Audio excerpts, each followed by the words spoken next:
Pada tanggal 15 Agustus 1969 di Pulau Korsika yang baru saja dianeksasi oleh Prancis, lahirlah seorang anak laki-laki bernama Napoleon Bonaparte. Ia berasal dari keluarga bangsawan kecil yang terhormat namun tidak kaya. Ayahnya, Carlo, adalah seorang pengacara dan pejabat lokal, sementara ibunya Letizia dikenal tegas dan penuh ketahanan.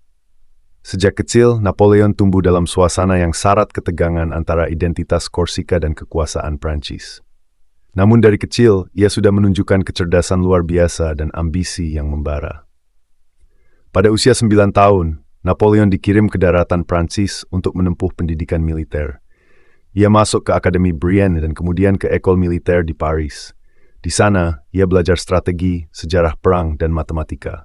Meski sempat merasa asing karena aksen dan latar belakangnya, Napoleon berkembang menjadi perwira muda yang ambisius. Pada usia 16 tahun, ia ditunjuk UF Artillery. Revolusi Prancis pada 1929 mengubah segalanya. Kekuasaan monarki tumbang, kekacauan menyelimuti negeri, dan perang sipil melanda. Napoleon mendukung pihak revolusioner dan secara strategis memanfaatkan kekacauan itu untuk naik pangkat.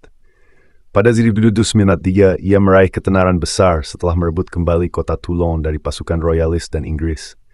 Atas keberhasilannya, ia dipromosikan menjadi jenderal di usia sangat muda, hanya 24 tahun. Tak lama setelah itu, ia menunjukkan kejeniusan militernya saat menumpas pemberontakan royalis di Paris dalam insiden di Place Vendémiaire.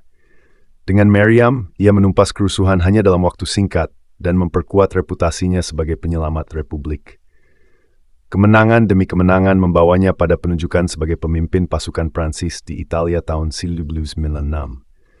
Di sana, Napoleon memimpin kampanye militer yang brilian melawan Austria,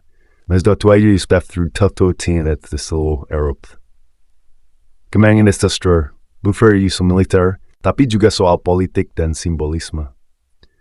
Napoleon tampil sebagai pemimpin muda karismatik dengan gaya komunikasi yang kuat dan strategi luar biasa. Di tengah gemuruh medan perang, ia menikahi Joséphine de Beauharnais, seorang janda bangsawan yang berpengaruh di kalangan elit Paris. Meski hubungan mereka penuh ketegangan dan perselingkuhan, Joséphine tetap menjadi bagian penting dalam kehidupan politik Napoleon. Pada tahun 1908, Napoleon memimpin ekspedisi militer dan ilmiah ke Mesir. Ia berharap dapat memutus jalur perdagangan Inggris ke India. Meski menang dalam pertempuran darat seperti di Piramida, armada Prancis dihancurkan oleh Laksamana Nelson di pertempuran Abu Qir. Namun, ekspedisi ini juga membawa hasil besar dalam bidang arkeologi, seperti penemuan batu Rosetta yang menjadi kunci penguraian hieroglif Mesir kuno. Kembali ke Prancis pada 1909, Napoleon temukan krisis. Ia menggulingkan pemerintahan direktori. Dalam sekejap, ia menjadi konsul pertama, pemimpin tertinggi republik. Dari sini, ia mulai menyusun ulang negara, memperbaiki birokrasi, menstabilkan ekonomi dengan mendirikan Bank Prancis, dan menyusun Code Civil atau Hukum Napoleon yang masih digunakan hingga kini di banyak negara. Pada tahun 1904, Napoleon memproklamirkan dirinya sebagai Kaisar Prancis. Dalam upacara megah di Katedral Notre Dame, ia tidak menunggu paus memahkotainya. Ia sendiri yang meletakkan mahkota di atas kepalanya. Ini adalah simbol puncak kekuasaannya dan sekaligus pesan. Kekuasaan tertinggi berasal dari dirinya sendiri, bukan dari otoritas keagamaan atau keturunan kerajaan. Setelah naik takhta, Napoleon melanjutkan ekspansi militer. Dalam pertempuran Austerlitz tahun 1905, ia mengalahkan gabungan Rusia dan Austria dalam salah satu kemenangan paling gemilang dalam sejarah militer. Namun di laut, ia dikalahkan oleh Inggris di Trafalgar, memastikan Inggris tetap menjadi penguasa lautan. Di daratan, Prusia dan Rusia kembali ditaklukkan di Jena, Auerstedt, dan Friedland.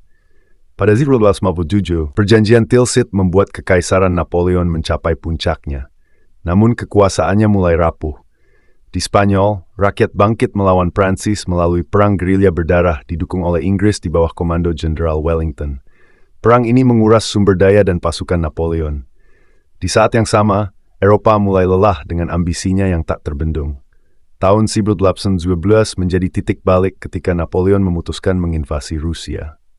Ia membawa lebih dari 600.000 tentara dari berbagai bangsa Eropa, namun tidak memperhitungkan luasnya wilayah dan kerasnya musim dingin Rusia. Strategi bumi hangus yang dilakukan Rusia membuat logistik Prancis runtuh. Moskow dibakar. Saat musim dingin tiba, pasukannya mati kedinginan, kelaparan, dan penyakit. Hanya sedikit yang kembali. Bencana Rusia menjadi awal kehancuran Kekaisaran Prancis. Koalisi baru pun terbentuk. Inggris, Rusia, Prusia, Swedia, dan Austria bergabung. Napoleon mengalami kekalahan besar di Leipzig tahun 18, dan pada tahun 19 pasukan musuh masuk ke Paris. Ia akhirnya turun takhta dan diasingkan ke Pulau Elba di Laut Mediterania. Namun kisahnya belum berakhir. Pada tahun 1815, Napoleon melarikan diri dari Elba dan kembali ke Prancis. Rakyat menyambutnya sebagai pahlawan. Ia kembali memimpin dalam periode 100 hari dan menghadapi pasukan koalisi di Waterloo, Belgia. Dalam pertempuran besar itu, meski sempat unggul, pasukan Napoleon akhirnya dikalahkan oleh gabungan Inggris dan Prusia. Inilah Herdius Mariniords dan Erik Rathbos. Napoleon nyerah Sexlang. Helena di Samudra Atlantik, sebuah tempat yang terpencil dan tak mudah dijangkau. Di sana, dalam kondisi pengawasan ketat oleh Inggris, ia menghabiskan sisa hidupnya menulis memoir, merenung, dan berbicara kepada pengikut setianya. Ia meninggal pada 5 Mei 1921 dalam usia 51 tahun. Penyebab kematiannya diduga kanker lambung, namun teori lain menyebutkan kemungkinan diracun secara perlahan.